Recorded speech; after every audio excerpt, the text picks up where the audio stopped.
बोलो श्री कृष्ण भगवान की, विष्णु भगवान की जय, कार्तिक देवता की जय।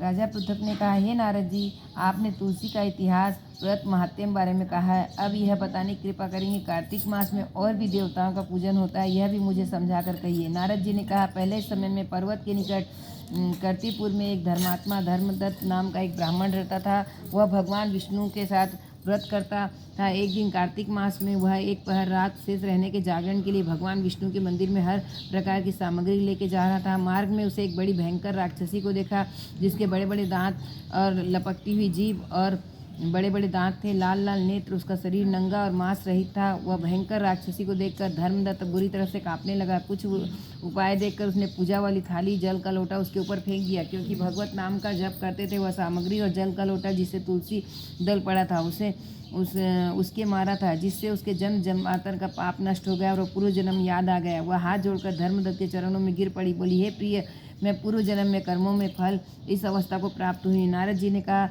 राक्षस उसे इस प्रकार प्रणाम करते देख अति विस्मित होकर धर्मदत्त ने पूछा, तेरी यह अवस्था किस कर्म के फल से हुई है? तू पूर्व जन्म में कहाँ रहती थी? तेरा कैसा चरित्र था? यह सब मुझे बता।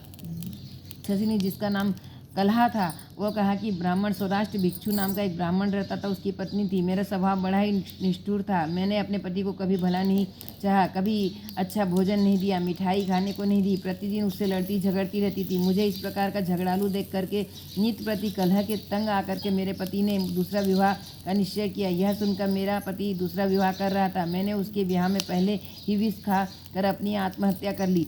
मेरी मृत्यु के बाद यमदूत आए, मुझे गदा से मारते हुए यम के पास ले गए। यमराज ने मुझे देखकर चित्रगुप्त से पूछा, चित्रगुप्त, इससे क्या कर्म किया है जो इसका कर्म इतने किए हुए हैं? उसका फल इसे भोगना होगा।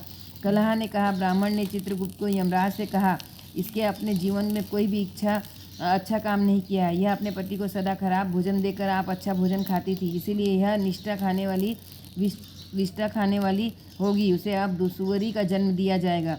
क्योंकि यह अकेली ही पाक के बर्तन में भोजन करती थी, इसीलिए यह अपने बच्चों को खाने वाली बिल्ली होगी। इससे अपने पति का क्रोध के आत्मघात किया, इसीलिए यह प्रेत की योनि में जाएगी। अब आप इसको अपने दूतों द्वारा मरु स्थान में भेज दीजिए।